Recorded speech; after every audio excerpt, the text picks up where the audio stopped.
Elles fascinent autant qu'elles inquiètent. Les crypto-monnaies font de plus en plus parler d'elles et sont devenues un phénomène mondial. De Donald Trump au groupe criminel, tout le monde semble vouloir sa part, mais d'où vient un tel engouement et quels enjeux se cachent derrière ce boom des cryptos ?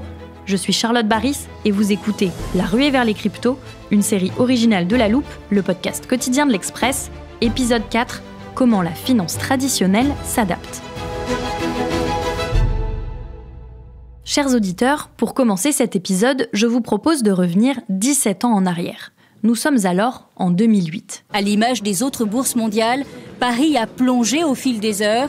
Au final, le CAC 40 perd 9%. C'est la plus forte chute de l'indice boursier parisien depuis sa création il y a 20 ans. La faillite de la banque américaine Lehman Brothers déclenche une crise financière d'une ampleur inédite. En quelques semaines, les marchés s'effondrent. Progressivement, un chômage de masse s'installe en Europe et une défiance envers les banques et les institutions financières se généralise. C'est dans ce contexte de méfiance que surgit une monnaie d'un nouveau genre, le Bitcoin. Il naît en 2009 d'un créateur resté jusqu'ici anonyme et surnommé Satoshi Nakamoto. Beaucoup de mystères entourent alors ce Bitcoin. Il semble presque irréel et suscite la curiosité sur les plateaux télé. Va-t-on pouvoir un jour se passer des banques ? Certains y arrivent déjà avec le Bitcoin. Il n'existe que sur des ordinateurs, dans des formules mathématiques. Alors, il a appelé ça the Bitcoin. Vous allez voir comment ça se traduit. Dans ce café de Vancouver, au Canada, le tout premier distributeur de cette monnaie vient d'être installé. Cette toute première crypto-monnaie apparaît pendant longtemps comme une science-fiction monétaire. On l'observe de loin et elle reste cantonnée à une petite communauté qui rêve d'un monde sans banque centrale. Mais ce temps est révolu. Aujourd'hui, les institutions financières elles-mêmes se tournent vers les cryptos. Alors, comment ces outils conçus pour contourner le système sont-ils en train de devenir partie intégrante de la finance de demain ? La réponse dans cet épisode. Pour nous expliquer pourquoi les institutions financières traditionnelles adoptent elles aussi les crypto-monnaies, je reçois en studio Muriel Breyman, rédactrice en chef adjointe du service économie de l'Express. Bonjour Muriel. Bonjour Charlotte. Muriel, durant toute cette série, on a expliqué que les crypto-monnaies avaient précisément été créées pour se passer d'intermédiaires, donc des institutions financières comme les banques et les banques centrales. Alors on peut trouver ça un peu paradoxal qu'elles-mêmes se tournent maintenant vers les cryptos. Oui, ça montre effectivement un tournant. Au départ, les cryptos ont été pensés dans une logique libertarienne pour échapper aux banques centrales ou à tout intermédiaire d'ailleurs. Mais depuis quelques années, les cryptos ont tellement gagné en popularité que les institutions ne peuvent plus les ignorer. De plus en plus d'acteurs de la finance traditionnelle, des banques, des fonds d'investissement, proposent des produits en crypto ou des services associés. Plutôt que de laisser évoluer les cryptos comme un contre-système, les institutions préfèrent les intégrer au système actuel. Elles répondent à une demande qui augmente, comme vous l'avez expliqué dans les précédents épisodes, mais pas seulement. Et donc, quelles sont les autres raisons ? Elles ne veulent pas se retrouver dépassées et rater le train en marche des cryptos. Dans un rapport de l'OCDE sur l'intérêt croissant des institutions financières pour les cryptos, les auteurs parlent de FOMO, Fear of Missing Out. Ça veut dire la peur de rater quelque chose.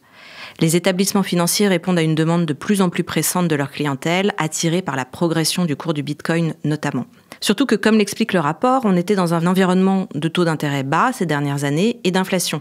Pour des investisseurs en quête de rendement, les cryptos apparaissent comme un bon filon. Et donc, concrètement, comment elles font ? Elles achètent elles-mêmes du Bitcoin, par exemple, comme elles achèteraient de la monnaie ou des actions ? Pas forcément. Il existe en fait plusieurs façons de s'exposer à ce secteur en plein boom.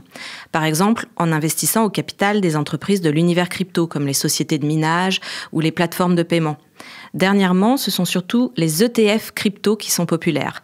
Vous l'avez évoqué dans un précédent épisode, les ETF sont des produits financiers connus pour leur simplicité et qui répliquent en l'occurrence le cours d'un actif numérique, comme le Bitcoin par exemple. L'ETF lancé par BlackRock aux États-Unis l'an dernier a connu un succès fulgurant. Au total, la Banque centrale européenne estime que 56% des investisseurs institutionnels européens étaient en lien avec des cryptoactifs en 2022, contre 45% en 2020. En revanche, la BCE elle-même, pour son propre compte, a écarté pour l'instant l'idée de détenir une partie de ses réserves sous forme de crypto. Pareil pour la Banque nationale suisse. Certains sont plus ouverts à cette option. Vous avez parlé de Trump cette semaine, même si cela paraît très compliqué légalement. Mais on a aussi entendu le gouverneur de la Banque nationale de République tchèque suggérer qu'il serait avisé de détenir une partie des réserves nationales en Bitcoin comme un actif de diversification. Et si une grande partie des institutions financières restent frileuses sur les crypto-monnaies, c'est parce que s'en mêler n'est pas sans risque pour l'économie. Ils ne sont fondés sur rien, ni sur le développement économique, ni sur la valeur des entreprises. Leur prix est purement autoréférentiel, il dépend de ce que les gens sont prêts à payer pour en acheter en pensant qu'ils vaudront plus cher demain. Cette citation, elle est extraite de l'un de tes articles, Muriel. C'est Olivier Klein, professeur d'économie à HEC et patron de Lazard Frères Banque, qui s'inquiète d'une explosion de la bulle crypto. Parce que, Muriel, même si elle s'intègre dans la finance traditionnelle, les crypto-monnaies restent des actifs risqués. Oui, ce sont des actifs très volatiles et déconnectés de l'économie réelle. Ça fait des années qu'on parle d'une explosion à venir de la bulle des cryptos, vu la spéculation grandissante autour de ces actifs. Je me suis donc demandé si on ne se dirigeait pas vers la mort de ces monnaies virtuelles. En France, l'inquiétude monte dans ce secteur en l'espace de quelques mois. La question qui revient souvent, c'est est-ce qu'il faut s'inquiéter? Alors on voit que de toute façon, c'est très volatile. Bitcoin aujourd'hui est impacté par la géopolitique, impacté par des politiques monétaires chinoises, américaines, européennes. Finalement, leur prix continue de grimper, mais certains économistes craignent toujours qu'un jour, le cours des cryptos s'effondre. Et ce qui inquiète, c'est justement que ces cryptos s'intègrent de plus en plus au système actuel. Tout cela crée un lien de plus en plus important entre l'écosystème crypto et l'industrie financière traditionnelle. On peut donc craindre un effet de contagion entre ces deux secteurs, notamment via les ETF dont on parlait tout à l'heure, des instruments financiers qui répliquent les variations du cours des bitcoins. Avec le risque qu'une crise des cryptos provoque un effet domino sur le secteur financier et plus largement sur l'économie mondiale. Et plus leur poids augmente, plus les conséquences pourraient se faire sentir. On se dirige donc potentiellement vers un krach boursier lié aux crypto-monnaies. Certains observateurs le redoutent, notamment à cause de la dérégulation que prévoit Donald Trump. Mais il ne faut pas oublier que ça reste pour l'instant un petit compartiment à l'échelle des marchés financiers de la planète. Les cryptos ne représentent qu'environ 3 000 milliards de dollars de capitalisation boursière. C'est important, mais bien moins que le marché mondial des actions, 120 000 milliards en 2024, et des obligations, 170 000 milliards. Donc à court terme, on n'assistera sans doute pas à une déroute mondiale à cause des cryptos. Par contre, vu d'Europe, une autre menace se précise. Et quelle menace ? Il y a un enjeu de souveraineté monétaire, avec l'offensive de Trump et de son administration. Je crois que vous avez parlé du Genius Act cette semaine. Oui, tout à fait, c'est ce projet de loi américain qui donne un cadre réglementaire aux stablecoins, ces monnaies adossées notamment au dollar. Voilà, et cette loi pourrait démultiplier le marché des stablecoins et renforcer le dollar. Trump et Scott Bessent, son secrétaire au Trésor, veulent s'appuyer sur la puissance des États-Unis et de ses plus grandes entreprises pour les inciter à émettre des stablecoins adossés au dollar. Concrètement, on pourrait imaginer qu'un jour, Amazon propose à ses clients du monde entier d'ouvrir un portefeuille avec des stablecoins.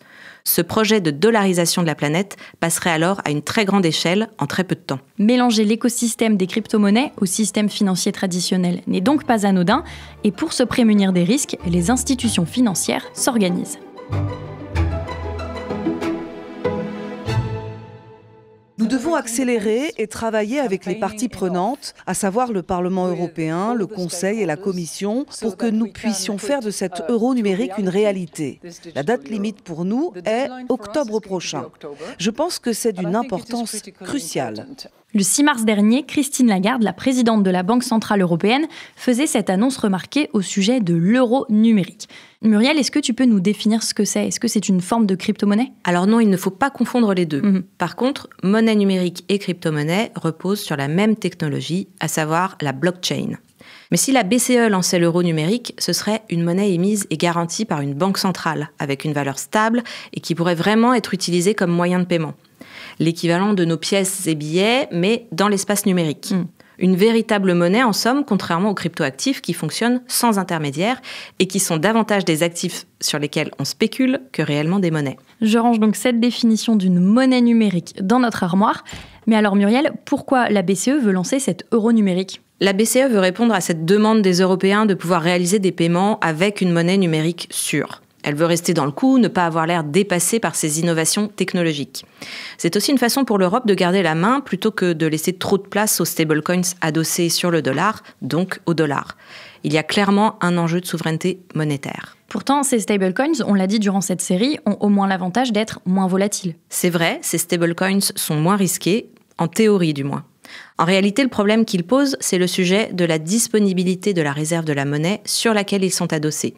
S'il y a le moindre doute là-dessus, ça peut créer une panique auprès des détenteurs et engendrer un bank run, comme on peut en connaître dans le système bancaire traditionnel, c'est-à-dire que tout le monde veut récupérer son argent en même temps. Cela entraîne une chute du prix de l'actif. Même avec les stablecoins, les risques demeurent donc. Alors, est-ce que la réglementation peut protéger ceux qui les achètent ? En Europe, la réglementation est déjà très développée. Les exigences de prudence sont même très élevées pour les banques qui souhaiteraient investir en crypto. Pour 100 € d'achat de cryptoactifs, un établissement de l'Union européenne doit disposer de 100 € de fonds propres. En gros, ça signifie qu'un tel investissement est très coûteux pour la banque, donc très dissuasif. La conséquence de cette règle, c'est que les banques européennes n'ont pas diversifié leurs fonds propres dans les cryptos. D'autres textes européens sont venus ajouter de nouvelles règles pour encadrer le secteur des cryptos. C'est le règlement MiCA pour marché de cryptoactifs. Le règlement MiCA, tu peux nous expliquer ce qu'il contient ? Il est entré en vigueur en 2 temps, entre mi-2024 et fin 2024, et concerne les prestataires de services en cryptoactifs. Ce règlement impose des exigences en matière de transparence pour les entreprises qui émettent des cryptos. L'objectif est surtout de protéger leurs détenteurs. Toute nouvelle crypto-monnaie lancée devra par ailleurs être étudiée par le régulateur. Le texte permet aussi d'uniformiser des règles en vigueur dans toute l'Union européenne. Par exemple, les acteurs auront besoin de s'inscrire une seule fois sur un registre pour pouvoir exercer partout en Europe. Mais est-ce que cette réglementation ne risque pas de freiner l'innovation en matière de crypto-monnaie en Europe ? C'est un enjeu important en effet. Trump estime qu'il faut déréglementer massivement pour laisser libre cours à l'innovation. Pendant son mandat, Joe Biden, lui, avait fait passer une loi pour réguler les cryptos, pour plus de transparence et pour responsabiliser les acteurs du secteur dans le but de lutter contre les activités illégales. Mais Trump est en train de détricoter ce cadre légal. Au mois d'avril, il a par exemple dissous l'unité chargée de lutter contre la fraude aux cryptos au sein du département de la justice. À l'inverse, l'Europe fait le pari de concilier innovation et encadrement. Si vous voulez, ce que je pense, c'est que, et c'est une réflexion qu'on engage au sein de la Banque Centrale Européenne, il faut impérativement que si une activité est conduite par un acteur privé, cette activité, si elle s'apparente à de la monnaie, entre guillemets, elle soit soumise exactement aux mêmes règles, exactement aux mêmes ratios, exactement aux mêmes mécanismes de supervision. L'UE veut protéger les consommateurs et garantir la stabilité financière. Elle se dit qu'offrir un cadre réglementaire clair peut aussi rassurer les investisseurs et avoir un effet bénéfique. Il faut trouver le bon équilibre, car favoriser le développement d'acteurs européens en crypto doit permettre de ne pas dépendre de groupes étrangers dans le futur.